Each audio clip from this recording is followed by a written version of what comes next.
Okay, Warlike Goddess going against the boys a mile and a half in the turf, and I mean, she could be the favorite in that race. Yeah, a wonderful filly. I mean, that's why you should go to the sale and buy every yearling for $1,000. You know what I mean? She just proves that point. But she's what a great story. You know what I mean? What a great story to keep.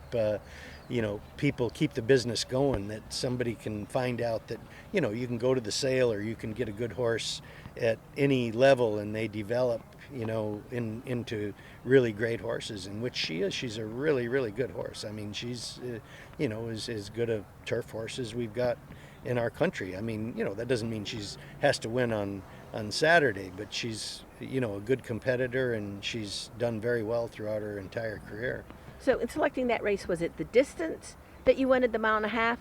Was it the 4 million that you wanted versus two? Or was it just letting her see where she can put her place in history? First of all, it's not about the money, it's about winning.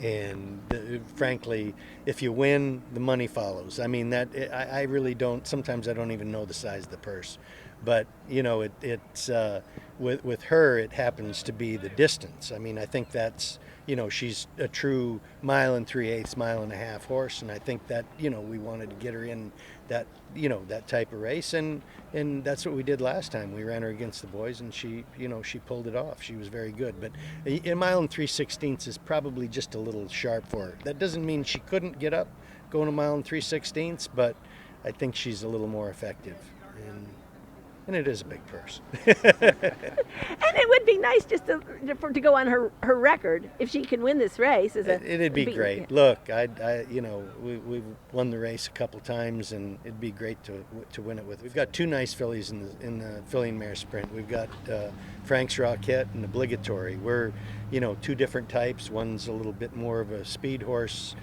Tactically, she's got early speed. Obligatory prefers to lay back off the pace and make a big run. So we've got that part kind of covered from both ends if either one of them are good enough.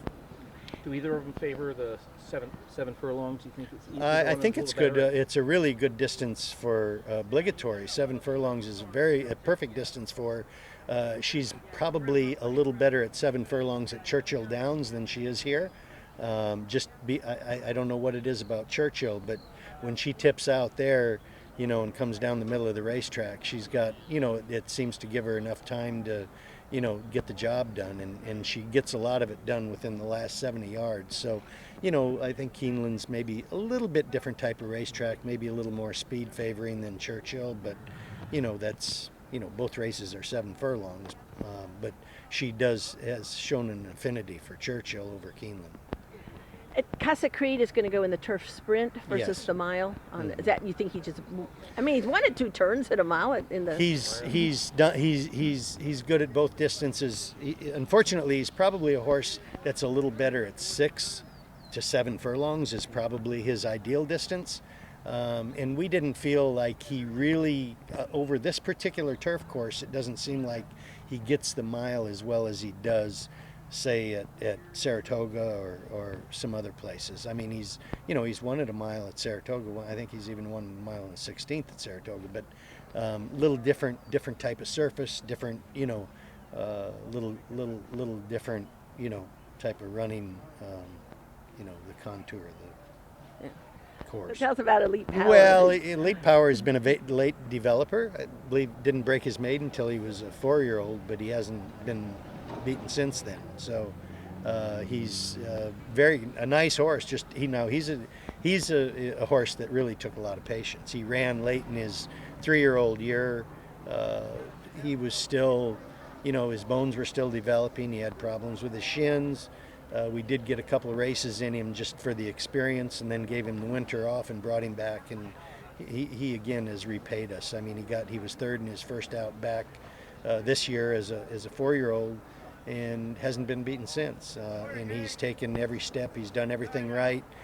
He again, is the 6 furlongs his ideal distance? Well, we'll see. I think maybe 7/8 is probably a perfect distance for him, but we don't have that option. So, we hope for a good, honest pace up front and something that might back. If the pace backs up a little bit and gives him a shot to show himself off. Right. And the Rockette sisters, how are they both coming in? Good. We talked about Frank's Rockette. Frank's Rockette is, I mean, she's coming off a really good race she was at Charlestown, but it was a very good effort going 7/8, same distance they're going to run here. And she couldn't be coming into it much better. I mean, she's really doing well. Very happy with her. The other one we probably didn't talk about was American Rockette. She's a 2-year-old filly that won her first out, and she's, a little short on experience. I guess she's had 3 races, but talented. Little bit of a difficult horse to handle in a sense. I mean, she's a little flighty. In her second start, she had the outside post position and she broke and took a right-hand turn and almost went to the outside fence. In fact, the outrider had to get out of the way, and she got back in and wind up, coming up through the field and finishing 4th, I believe, and was only beaten 3 or 4 lengths, but made up a lot of ground. And then one of the unknowns was we ran her in the mud the last time, and I think she was 4th, but didn't really seem to be the same horse on a muddy racetrack. So, we're gonna have to see, how she does. Now this is, this is 2 turns, and so everything's going to be a little new to her. We're reaching out a little bit. She's very talented. Just her disposition being a little flighty. There's always some uncertainty what she's going to do. We do have Cody's Wish here. He's coming off a great race in the Forego. Beat probably the top sprinter in the country, going 7/8, of course. And, he's come into the race. He hasn't run since then, so he's coming into the race fresh and doing really well. We're happy with him now. The difference with him is this is a 2-turn race. I mean, I feel like he's really good at a mile.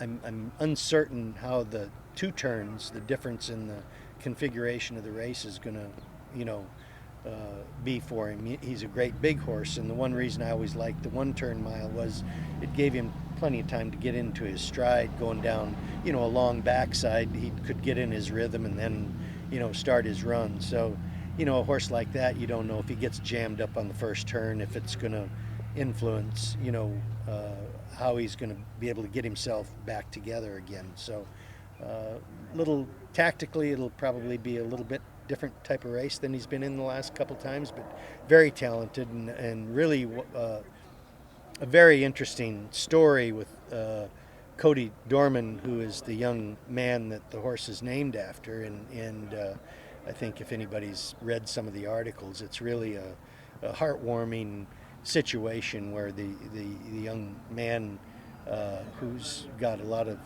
some issues and he's stuck in a wheelchair and really with maybe the inability to speak, but he met this horse as when Cody's Wish was a yearling, and there seemed to be some sort of a connection there. And I mean, Cody's Wish is a big, strong, tough horse, but he seemed to be very interested in this young man being in the wheelchair, and so consequently they named the horse after Cody, and he's done quite well. And Cody's made several predictions. He holds up a sign, win today. You know what I mean?